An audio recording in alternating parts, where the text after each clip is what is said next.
I never thought I'd see the day when Israel and Iran would agree to a ceasefire, but here we are. The past 12 days have been a whirlwind of escalating tensions, surprise attacks, and global anxiety. But now we're witnessing something that seemed impossible just a week ago, a complete ceasefire between these long-standing adversaries. So how did we get here, and what does this mean for the future of the Middle East? Let's zoom out for a second and look at how this all started. On June 13th, Israel launched a series of surprise airstrikes on Iranian nuclear facilities. The world held its breath, waiting for Iran's response, and boy, did they respond. Within days, Iran fired a barrage of missiles at Israeli military bases. You know, this wasn't just a bilateral conflict anymore.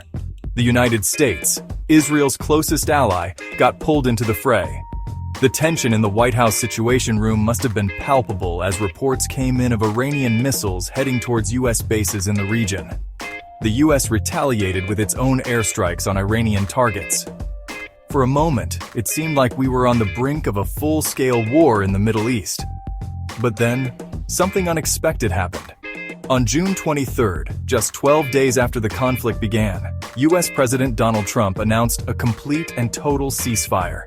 The ceasefire was brokered with the help of Qatar, a small but influential player in Middle Eastern politics. In the wake of the ceasefire, we've seen a flurry of statements from all sides, each claiming victory. Israeli Prime Minister Benjamin Netanyahu boasted about dealing a severe blow to Iran's nuclear program. Iran's acting speaker, Masoud Pezeshkian, declared that they had taught the Zionist regime a lesson it will never forget. And President Trump?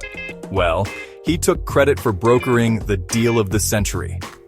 But what's the reality on the ground? That's harder to pin down.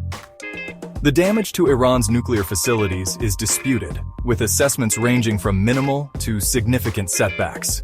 The economic impact of this brief but intense conflict has been felt worldwide, with oil prices spiking and stock markets tumbling. As I wrap up this video, I can't help but wonder about the fragility of this peace. Sure, the airspace has reopened and restrictions are being lifted, but the mutual distrust between Israel and Iran runs deep. Will this ceasefire hold, or are we just catching our breath before the next round of hostilities? Only time will tell.